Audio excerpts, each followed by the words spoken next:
Hello guys, we consist of group 1 and 2. In this video, we will explain the structure of article. And before that, we will introduce ourselves. The first group is Farisma. Hi. Sophie. Hi. Wildan. Hi. And in group 2, there are Ninis. Hi. Firdan. Hi. And then myself. Okay, let's strike to the first material brought by Sister Farisma.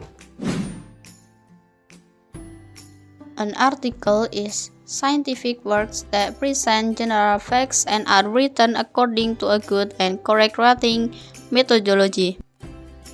First, the title. A good title is essential. It provokes curiosity and leads the reader into the text. For the next is authors and their affiliations. The authorship on an order of authors has been a subject of debate.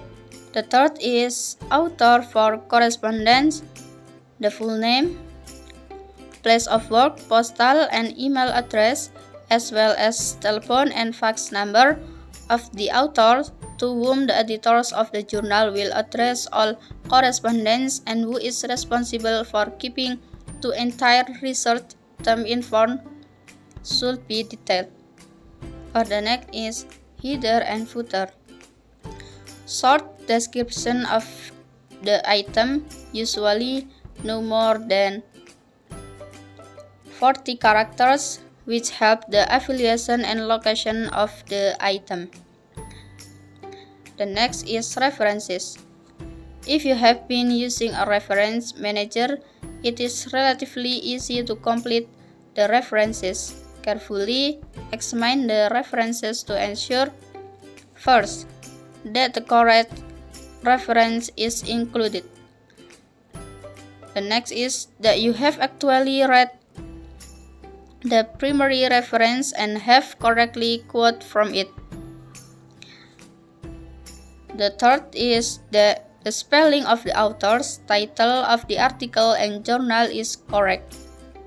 And the next, that when you are ready to submit your article, recheck that the references have not moved. For the last, that the numbering of your reference has not changed after inserting to the introduction. Correct the numbering if needed.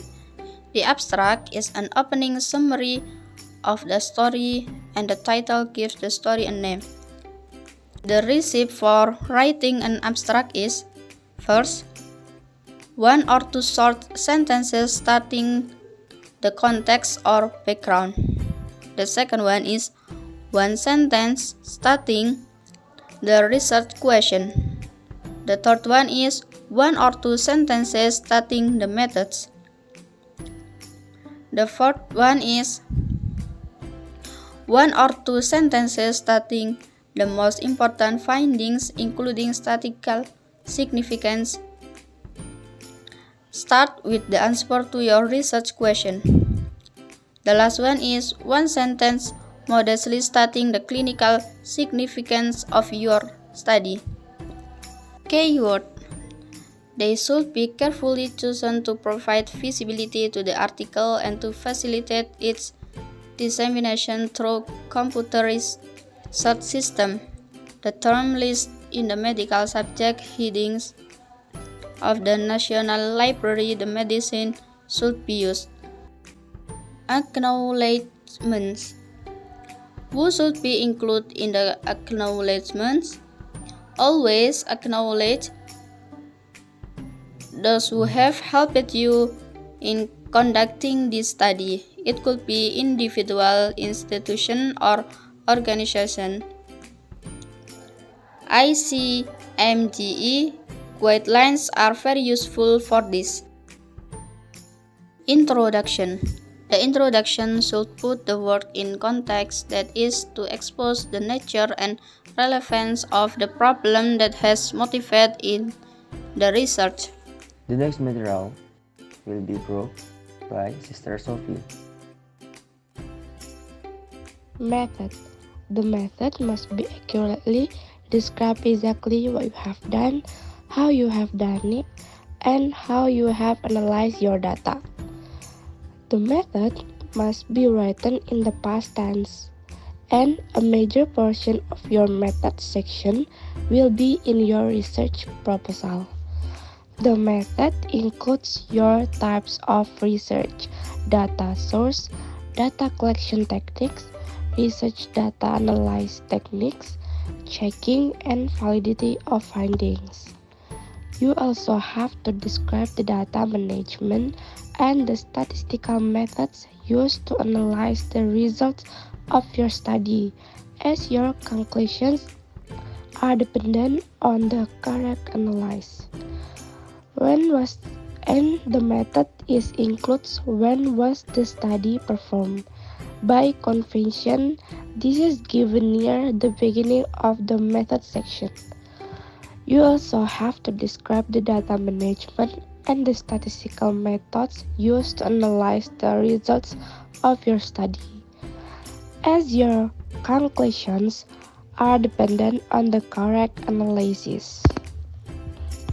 A tips for you: don't copy and paste for your research proposal, as the tenses will be wrong. Result. The result section should mirror the method section.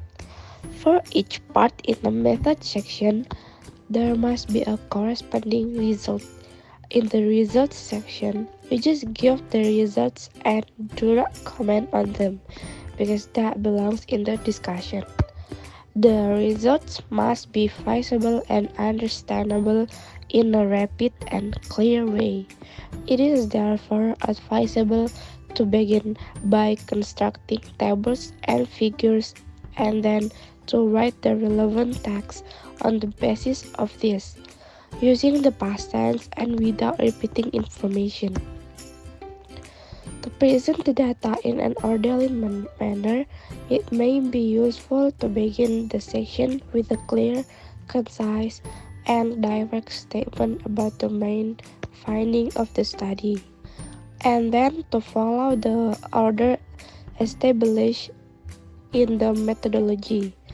The data presented in this section should appear not only as percentage, but also as absolute values from which the percentage was obtained. Useful points to remember in reporting your results. First, use tables or figures if you have a lot of data, and highlight the findings in the text. Second, don't duplicate data given in tables or figures in a text. Third, use linking sentence in the text to draw attention to the tables or figures. Fourth, don't only give the values but also give the odds ratios. Fifth, restrict the numbers to one decimal point. 6. Report percentage together with absolute numbers. 7. Use the term statistically significant rather than significant, as they do not mean the same. 8. Don't blame the poor data by writing, example, XXX didn't reach statistical significance. Rather, write example was not statistically different from XXX. Thank you. Discussion. This is the next section or part from the article. Discussion is the crucial part and it's very important. In this discussion section, many authors still experience many obstacles. Some of the obstacles that exist are: first, the discussion is not comprehensive in answering the problem formulation. So, maka dari itu, pada bagian ini, penulis harus menekankan pada makna dan relevansi karya. Maksudnya di bagian ini, kita tidak perlu mengulang informasi yang sudah dirinci di bagian pendahuluan dan hasil. Cukup fokus pada rumusan masalah yang ada dan mencari kemungkinan penjelasan untuk temuan dari research. And the second, there are still many writers who do not bring up important ideas or crucial issues. Ide-ide penting harusnya bisa kita dapatkan dari hasil studi lain yang kita jadikan referensi.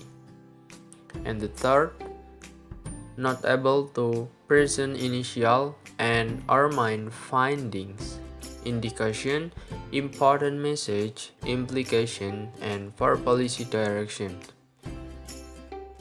Oleh karena itu, kita harus menyebutkan implikasi yang mungkin terjadi pada penelitian dengan tanpa melebih-lebihkan hasil penelitian kita. Akan sangat menarik untuk mengomentari aspek yang masih perlu diselesaikan atau jalur penelitian yang dibuka setelah penelitian kita. And the fourth, there are still many literature studies and have not elaborated on the findings, the author's argument, theoretical support, and empirical support. Seharusnya, di sini kita sebagai peneliti dapat mengkolaborasikan hal-hal di atas dengan baik dan tidak hanya berfokus pada satu hal saja.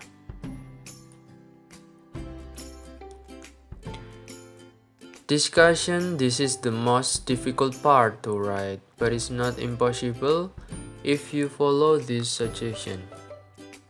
Yang pertama, di paragraf pertama kita menjelaskan hasil utama dan diikuti dengan hasil sekunder.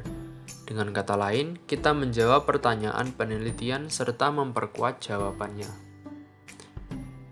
Dalam paragraf berikutnya, kita secara kritis membandingkan temuan kita dengan yang tersedia dalam literatur.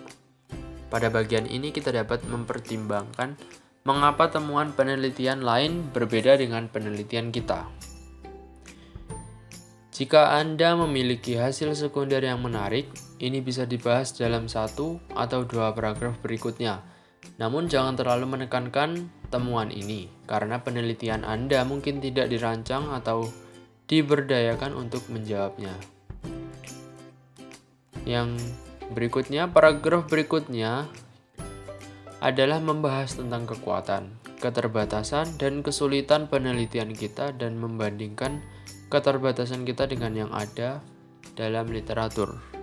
Di paragraf terakhir, kita dapat meringkas secara singkat temuan dari penelitian kita. Reference. Reference information provides the name and authors of an article, the name of the journal in which it is published and when, as well as the page number of the article. You need reference information when writing your thesis or other work where you cite someone else's work. Ada beberapa tips dalam menulis referensi. Yang pertama, kutipan dimasukkan secara berurutan menurut penampilan mereka dalam teks. Yang kedua, gunakan hanya referensi yang berkontribusi pada artikel Anda dan usahakan tidak lebih dari 5 tahun.